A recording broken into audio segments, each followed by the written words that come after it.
Coucou tout le monde, bienvenue sur notre chaîne YouTube Viens et suis-moi, écoutez prête l'oreille, je suis Vaya Pliard. Je suis heureuse de pouvoir vous retrouver pour une nouvelle semaine, une nouvelle étude de notre programme Viens et suis-moi. Une étude basée sur l'Ancien Testament et cette semaine nous devons étudier Genèse chapitre 37 au chapitre 41. Il va être difficile, chers frères et sœurs, de sonder notre étude de la semaine qui est en relation avec l'étude de la semaine prochaine et qui nous font part de l'histoire de Joseph en Égypte. Je vais supposer que vous connaissez l'histoire et que nous n'aurons pas besoin de revenir dans les détails de cette histoire, mais j'aimerais quand même cependant rappeler les grandes lignes. Parfois, de mauvaises choses arrivent à de braves gens et la vie nous enseigne clairement cette leçon.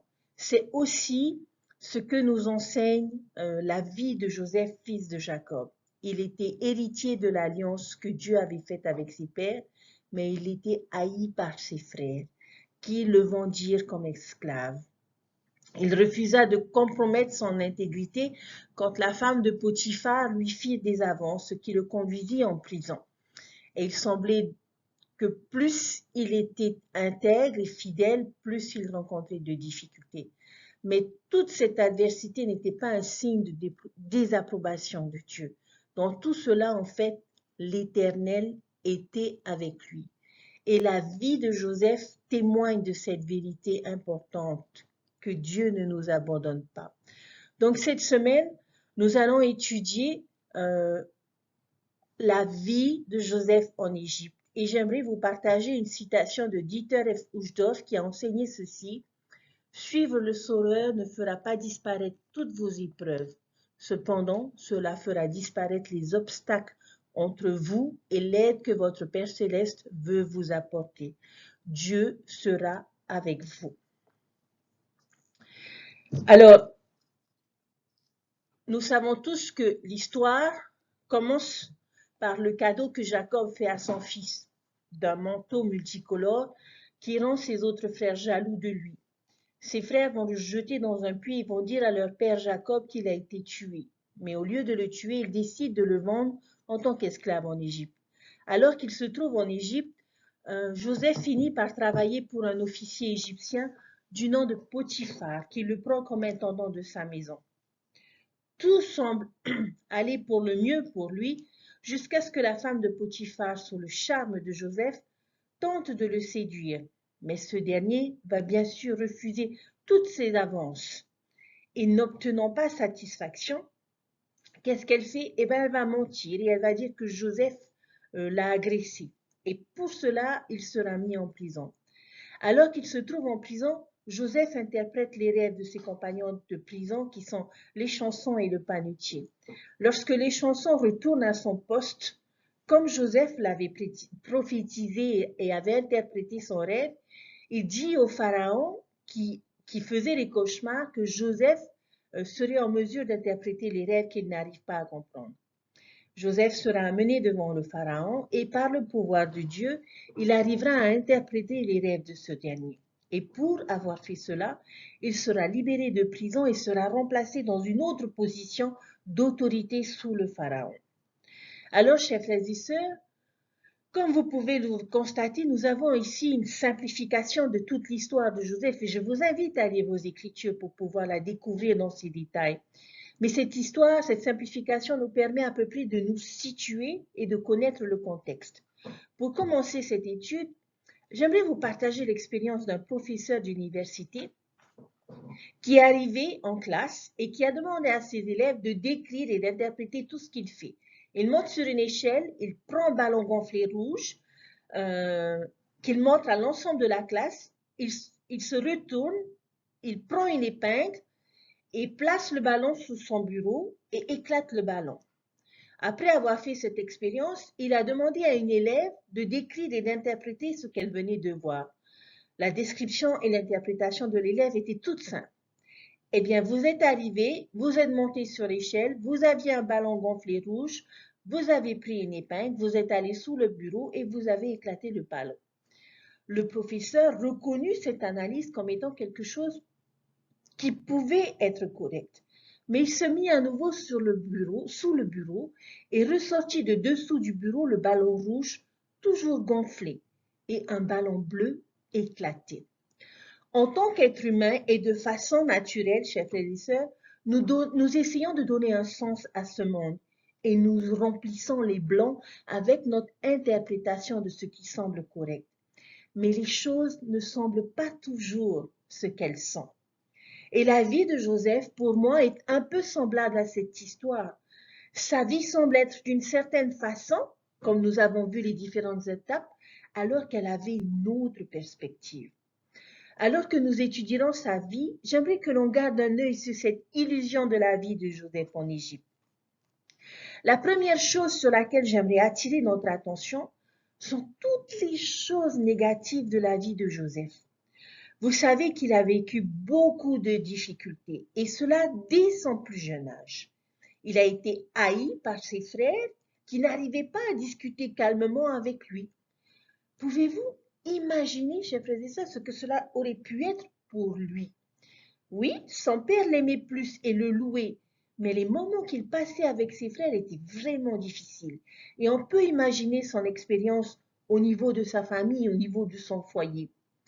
Ma question à chacun de nous, chers frères et sœurs, vivez-vous cette même expérience? Vous arrive-t-il parfois de vous sentir pas désiré dans votre famille ou même dans votre paroisse?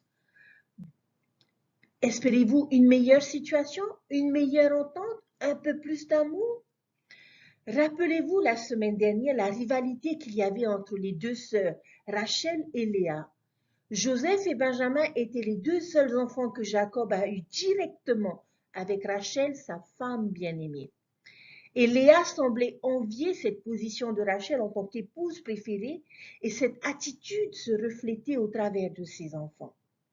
Joseph représentait quelque chose que ses autres frères enviaient. Puis vient le moment, dans son innocence, où il fait un rêve et partage ce rêve incroyable avec sa famille. Mais la réaction à ce rêve ne sera pas ce que Joseph aura prévu. En plus de cela, il obtient un manteau multicolore de son père.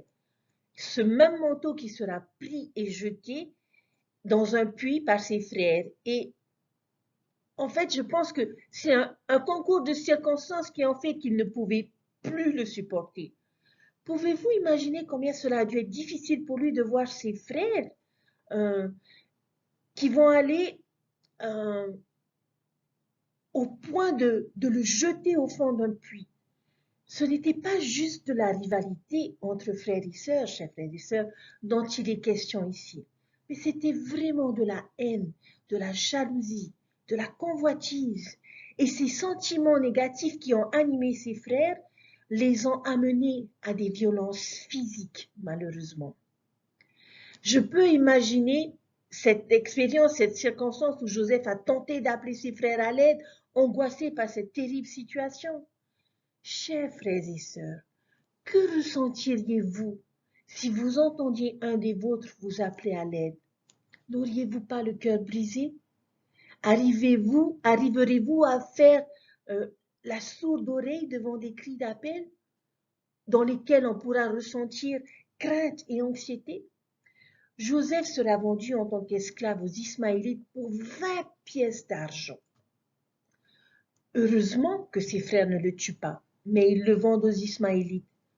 Aujourd'hui, nous ne vendrions peut-être pas nos semblables en tant qu'esclaves, mais il arrive que certains d'entre nous doivent faire face à l'abandon, à la négligence, au manque de respect de membres de notre famille ou des membres de notre paroisse. Et comme ce fut le cas pour Joseph, et combien cela peut être douloureux et traumatisant, sa famille voulait vraiment se débarrasser de lui.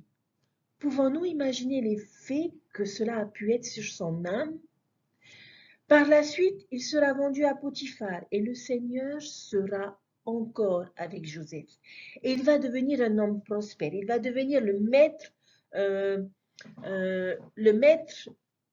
intendant des Égyptiens et son maître. Dans le chapitre 39, dans les versets 2 à 6, on verra encore une fois que le Seigneur était avec lui et que le Seigneur fit tout ce qu'il fallait pour qu'il puisse prospérer. Et Joseph trouva grâce à ses yeux. Il servit le Pharaon au final. Et grâce à Joseph, l'Égypte entière sera bénie et la bénédiction du Seigneur sera sur toute sa maison et sur tous ses champs.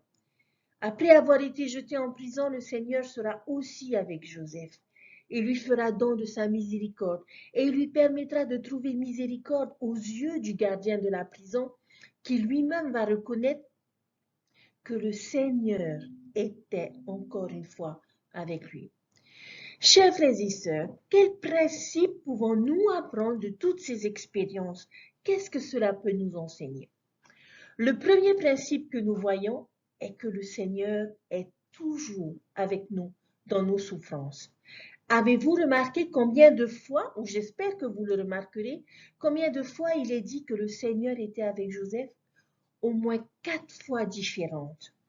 Parfois, il est facile, lorsque de mauvaises choses nous arrivent, de venir à la conclusion que nous sommes punis ou que le Seigneur n'est pas avec nous ou qu'il ne nous entend pas ou qu'il ne prend pas soin de nous. L'histoire de Joseph nous prouve que ce n'est pas le cas.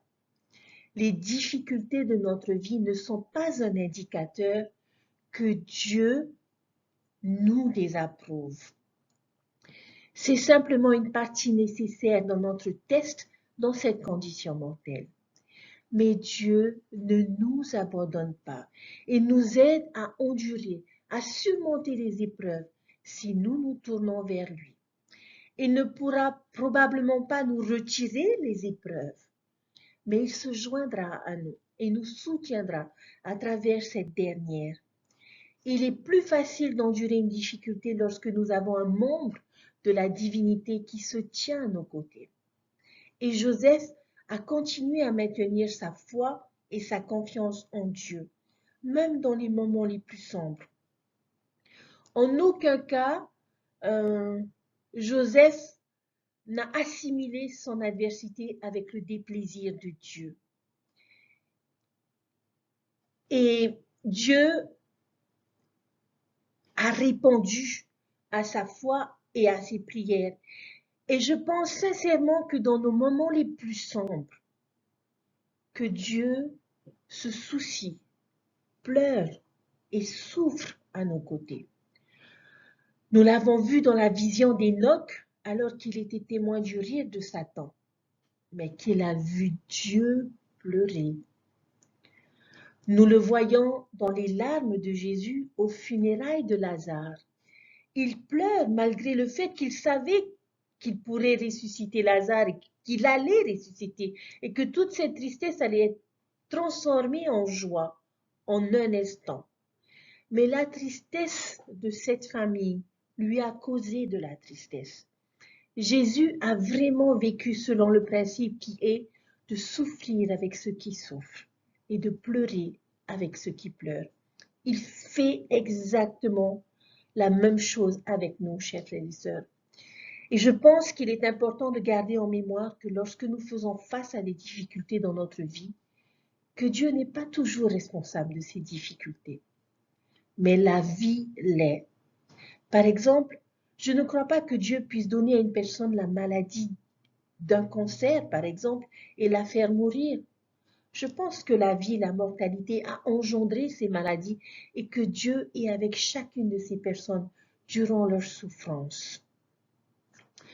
Le deuxième principe que nous pouvons apprendre, c'est que lorsque nous nous trouvons à vivre une vie que nous n'avions pas décidé d'avoir, essayons de tirer le meilleur de cette vie, de donner le meilleur de nous-mêmes. Ne nous fâchons pas après notre Père Céleste. Joseph a vécu une vie qu'il n'avait pas prévue pour lui-même et je suis sûre que beaucoup d'entre nous, nous pouvons nous identifier dans cette situation. Nous sommes probablement en train de vivre une vie que nous ne pouvions pas anticiper ou que nous n'avons pas voulu ou que nous n'avons pas demandé. Ce peut être un accident, une maladie, un divorce, la perte d'un être cher, les défis dans notre carrière qui peuvent surgir de façon inattendue. Peut-être que certains d'entre nous auraient imaginé qu'aujourd'hui, on serait mariés alors que nous ne le sommes pas, ou que nous aurions des enfants alors que nous n'en avons pas. Certains d'entre nous ont peut-être pu penser qu'ils auraient pu aller plus loin dans leur carrière professionnelle ou dans leur éducation. Nous aurions imaginé que notre succès financier d'aujourd'hui nous rendrait davantage heureux. Mais nous n'avons jamais prévu d'être divorcés, veufs, sans emploi, handicapés ou malades. Tout comme je suis persuadée que Joseph n'avait jamais anticipé, en allant dans les champs rejoindre ses frères, que ce jour-là, il finirait au fond d'un puits, puis vendu en tant qu'esclave en Égypte. Et en tant qu'esclave en Égypte, je doute que Joseph ait anticipé alors qu'il entrait dans la chambre de la femme de Potiphar qu'il finirait en prison pour avoir été injustement accusé. Mais malgré tout cela, l'attitude de Joseph vis-à-vis de ces tournants inattendus dans sa vie m'inspire beaucoup.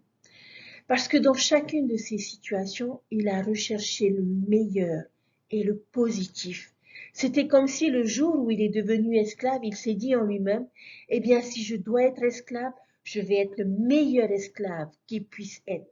Je vais être loyal à mon maître, je vais travailler dur, je vais donner tout ce que je peux pour aider mon maître à prospérer et je vais m'efforcer de prendre soin de tout ce qui sera sous ma responsabilité. Même si je sais que ces choses ne sont pas les miennes. Et je vais continuer à me reposer sur mon Dieu et à lui faire confiance. Que va-t-il obtenir pour sa loyauté sans dur la peur? Il va être jeté en prison. On pourrait penser à ce moment-là que Joseph puisse devenir déçu par sa vie, déçu de Dieu. La colère, le ressentiment, la dépression, le désespoir pourraient être compréhensibles et des réactions tout à fait normales. Il aurait pu se dire en lui-même, tout ce que j'ai essayé de faire est de choisir le bien, et c'est ça ma récompense. Seigneur, tu plaisantes là. Je ne mérite pas ces choses. Et il aurait tout à fait raison de penser et de réagir de cette façon. Il ne méritait pas cela. Mes chers frères et sœurs, ce ne fut pas l'attitude de Joseph. Alors qu'il languissait en prison, il s'est dit en lui-même, ok, si je dois être un prisonnier, je vais être le meilleur prisonnier qui puisse être. Je vais aider le joaillier autant que je peux. Je vais être le prisonnier en qui on peut avoir le plus confiance. Je ne vais pas me fâcher après Dieu et je ne vais pas abandonner mon espoir. Joseph était ce genre de personne qui était disposé à accepter ce qui lui arrivait. Mais de chacune de ces situations, il n'a gardé que le positif et n'a recherché que le meilleur et à être le meilleur. Des citrons dans sa vie, il a décidé, chers frères et sœurs, d'en faire des citronnades. Il s'est focalisé sur les choses qu'il pouvait contrôler et a décidé d'ignorer le reste. Il a vécu selon l'esprit que l'on trouve dans la prière de sérénité qui dit « Seigneur, accorde-moi la sérénité d'accepter les choses que je ne peux pas changer, le courage de changer les choses que je peux et la sagesse de connaître la différence. » Peut-être pourrions-nous appliquer cette même attitude aux situations de notre vie, quelles qu'elles soient. Si je dois être une veuve ou un veuf, eh bien, je vais essayer d'être la meilleure veuve possible et faire confiance au Seigneur. Si je dois être un parent seul, eh bien, je vais être le meilleur parent seul que je puisse être et faire confiance au Seigneur.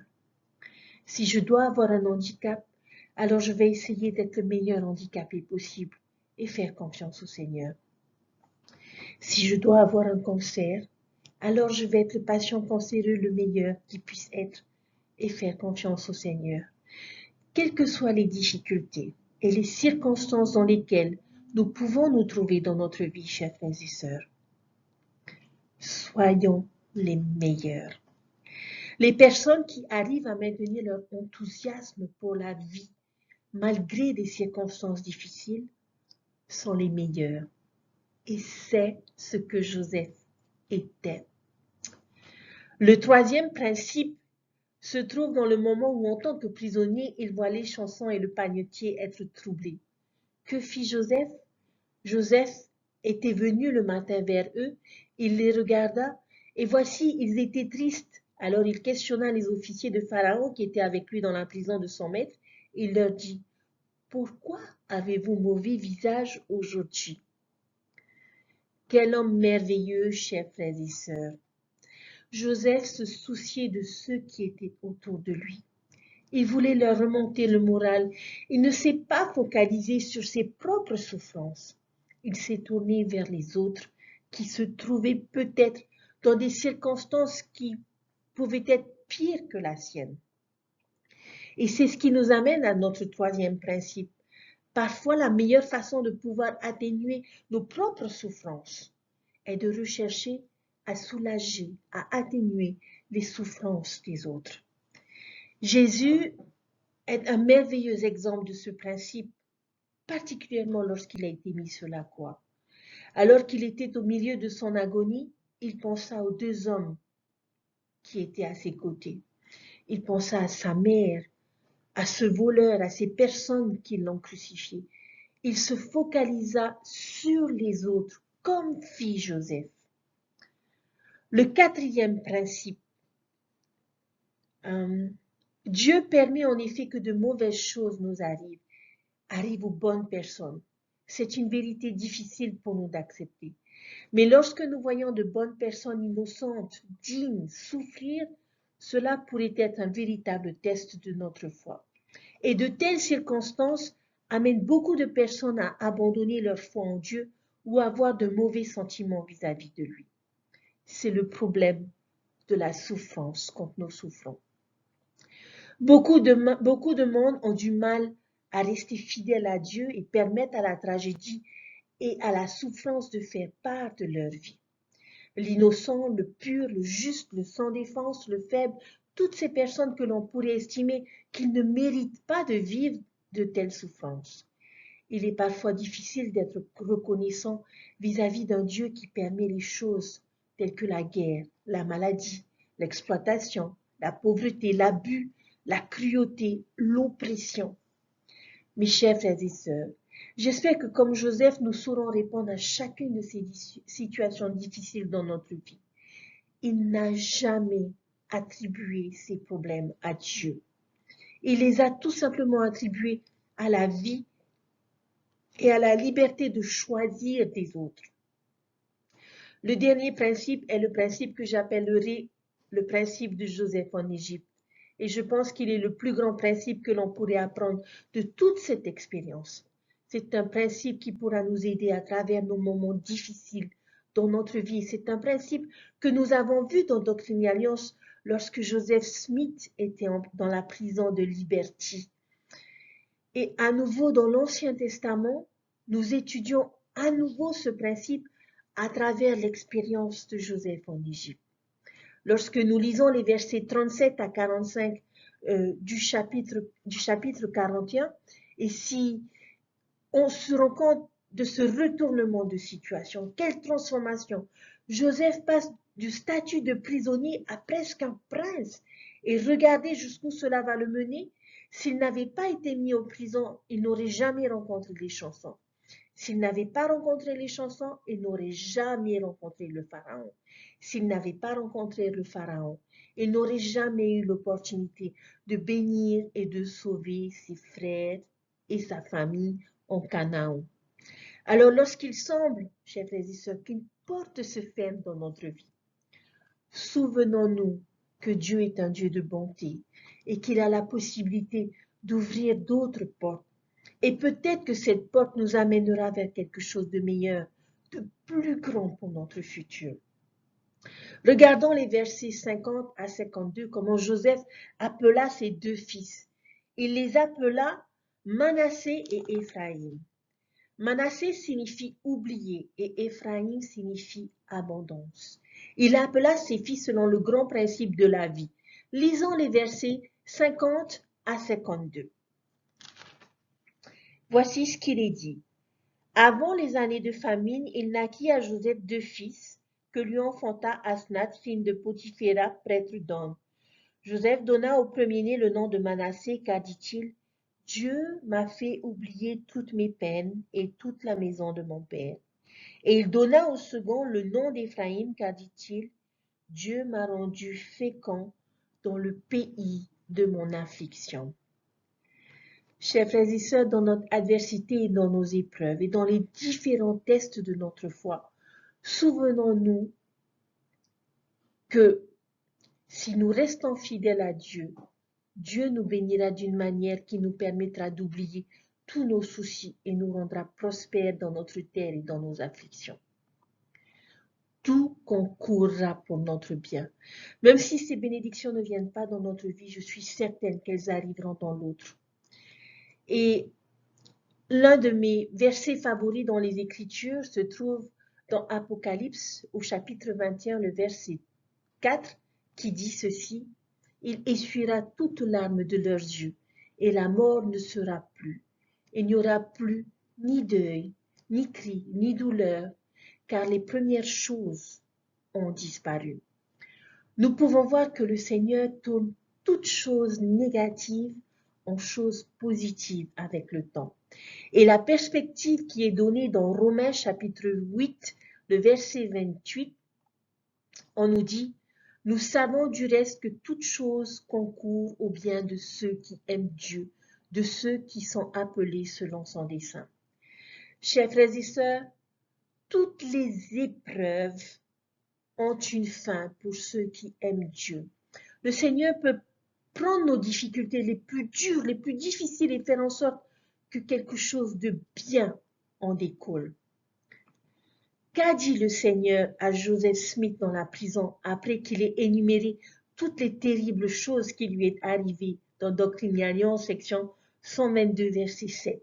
Il a dit ceci, « Et si tu dois être jeté dans la fosse ou entre les mains d'assassins, et que la peine de mort soit passée sur toi, si tu es jeté dans l'abîme, si les vagues houleuses conspirent contre toi, si des vents féroces deviennent tes ennemis, si les cieux sont ténèbres et que tous les éléments s'unissent pour te barrer la route, et par-dessus tout, si la gueule même de l'enfer ouvre ses mâchoires béantes pour t'engloutir, sache mon fils, que toutes ces choses te donneront de l'expérience et seront pour ton bien. » Voilà, chers frères et sœurs, la puissance de Dieu, sa capacité à faire en sorte que toutes choses deviennent bonnes au final, même les pires choses. Et je crois sincèrement qu'il est intéressant de voir comment Joseph explique sa vie à ses frères un peu plus tard dans l'histoire, alors qu'ils étaient rongés par le sentiment de culpabilité après lui avoir fait ce qu'ils ont fait des années auparavant. Voyons sa perspective des épreuves qu'il a endurées dans sa vie, dans Genèse chapitre 45, les versets 5 à 8, où il dit « Maintenant, ne vous affligez pas et ne soyez pas fâchés de m'avoir vendu pour être conduit ici, car c'est pour vous sauver la vie que Dieu m'a envoyé devant vous. Voilà 2 ans que la famine est dans le pays, et pendant 5 années encore, il n'y aura ni labour ni moisson. Dieu m'a envoyé devant vous pour vous faire subsister dans le pays et pour vous faire vivre une grande délivrance. Ce n'est donc pas vous qui m'avez envoyé ici, mais c'est Dieu. Il m'a établi père de Pharaon, maître de toute sa maison et gouverneur dans le pays d'Égypte. Maintenant, pensez-vous qu'il ait dit à ses frères que c'est Dieu qui les a inspirés à le détester, à le persécuter et à le vendre en Égypte? Bien sûr que non, chers frères et sœurs. Pensez-vous qu'ils disent que Dieu a inspiré la femme de Potiphar qui a essayé de le séduire pour qu'il soit emprisonné? Bien sûr que non. Pensez-vous que Dieu ait fait oublier à l'échanson ce que Joseph a fait pour lui en prison? Bien sûr que non. Qu'est-ce que tout cela signifie pour lui alors? Son attitude a montré tout d'abord qu'il était une bonne personne. Il essaye de réconforter ses frères parce qu'il a pu voir ce qu'ils ressentaient et combien il devait se sentir mal d'avoir agi ainsi avec lui. C'était une façon de leur dire Ne vous faites pas du mal. Regardez ce qui s'est passé. Je vais bien et non seulement je vais bien, je suis en position de vous aider et de vous bénir. Ce que je pense que Joseph voulait véritablement dire était que Dieu était en mesure de transformer cette situation terrible causée par une mauvaise utilisation du libre arbitre des autres et à transformer ces choses en quelque chose de merveilleux. Et c'est ce que Dieu fit avec la vie de Joseph. Bien sûr que ces événements n'étaient pas censés se produire, mais elles se sont produites. Et parce qu'il était toujours proche du Seigneur, nous pouvons voir combien le Seigneur a pu changer chacune de ces épreuves les unes après les autres. La vie de Joseph aurait pu être différente et cela aurait été possible à cause de son attitude. Mais parce qu'il est resté proche du Seigneur, chers frères et sœurs, le Seigneur l'a béni. Ce ne sont pas les épreuves que nous subissons qui nous définissent, chers frères et sœurs, mais c'est la manière dont nous réagissons. Et parce que Joseph a maintenu sa foi en Dieu, Dieu a rendu ces situations meilleures. Et cela peut être la même chose pour chacun d'entre nous, chers frères et sœurs. Le Seigneur a le pouvoir de faire ces choses. Il peut prendre n'importe quoi, n'importe quelle situation, n'importe quelle chose négative, n'importe quelle chose douloureuse et la transformer en quelque chose de bon et de meilleur, tant que nous serons disposés à aller vers lui et à placer ces choses entre les mains de notre Père Céleste. Il peut changer nos épreuves, il peut changer nos erreurs, il peut changer nos péchés, il peut changer notre tragédie. Et ce principe est à nouveau enseigné à travers l'histoire de Jacob dans le chapitre 42. Ses fils étaient allés en Égypte pour avoir de l'aide et n'ont pas reconnu leur frère Joseph. Ce dernier ne se dévoila pas à ses frères et demande à voir le plus jeune frère, Benjamin. Il leur donne de la nourriture et leur dit de revenir avec leur plus jeune frère. Et au chapitre 42, au verset 36, regardons la réaction de Jacob à cette exigence. Chapitre 42, verset 36, où il dit, Jacob, leur père, leur dit, vous me privez de mes enfants. Joseph n'est plus, Siméon n'est plus, et vous prendriez Benjamin? C'est sur moi que tout cela retombe. Chers frères et sœurs, est-ce que ces choses étaient vraiment contre lui? Bien sûr que non. Et dans très peu de temps, Jacob va revoir son fils Siméon, va revoir son fils Benjamin et va revoir son fils Joseph. Et le problème de famine sera rapidement résolu.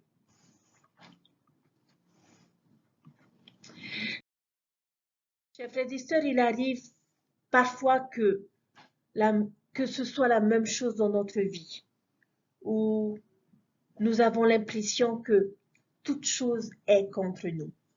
Mais en réalité, les événements nous montreront que toute chose était pour nous. Souvenons-nous que bien que nous ayons l'impression que les choses sont contre nous, elles travaillent davantage en notre faveur. Avec le temps, beaucoup de patience et la bonne perspective, les choses peuvent changer parce que les bonnes choses arrivent à ceux qui aiment Dieu. Les épreuves deviennent un triomphe, la souffrance devient réussite, l'adversité devient un avantage. Oui, chers frères et sœurs, toute chose travaille pour le bien de ceux qui aiment Dieu. Nous croyons en un Dieu qui a le pouvoir de transformer toute chose négative dans notre vie. Et nous savons, combien ce peut être le cas. Peut-être devrions-nous, et je nous lance cette invitation, à nous asseoir et à faire une liste de tous ces aspects négatifs de notre vie. Qu'est-ce que Dieu pourra faire avec notre liste? Il prendra chacun de ces aspects négatifs et il les transformera en expériences positives. Et nous devons croire en un Dieu qui accorde une heureuse fin à tout. Qu'importe combien nous pouvons être dans l'obscurité, qu'importe combien nous pouvons être découragés ou dans des circonstances tragiques, si nous demeurons justes et fidèles Et si nous nous battons pour ce qui est bien dans ce monde, alors comme Joseph, un jour, et je sais au plus profond de mon âme, que Dieu tournera toutes choses négatives en choses positives. Ne pensons jamais que Dieu nous a abandonnés parce que nous finirons par découvrir que depuis le début, il a été avec nous et qu'il a travaillé pour notre bien. Alors si vous traversez des moments comme ceux que nous découvrons dans Genèse, dans les chapitres 37 à 40 dans notre vie, allez vite à Genèse 41. Rappelez-vous que les bénédictions sont juste au coin de la rue et gardez espoir. Et je sais que lorsque nous triompherons, nous oublierons toute la douleur et nous apprécierons l'abondance des bénédictions de notre Père Céleste. Chers frères et sœurs, je vous témoigne que Dieu vit et qu'il nous aime et que quelles que soient les difficultés, quelles que soient les épreuves dans notre vie, toute chose concourra pour notre bien. Je sais que dans les moments difficiles, il est difficile de voir le positif. Je sais que dans une tempête, sous un ciel gris et beaucoup de pluie, il est difficile de voir le soleil caché par les nuages. Mais je peux vous témoigner qu'il y a vraiment un soleil derrière les nuages et qu'il y a vraiment un Dieu qui pourvoira en toutes choses et qui nous montrera combien il était nécessaire et indispensable pour nous de passer par ces choses pour pouvoir être forgés, pour pouvoir fortifier notre témoignage, pour pouvoir rester proche de lui. Et n'oublions pas, tout concourt pour le bien de ceux qui aiment Dieu. La solution est facile, chers frères et sœurs. Aimons Dieu de tout notre cœur, de toutes nos forces et de tout notre pouvoir.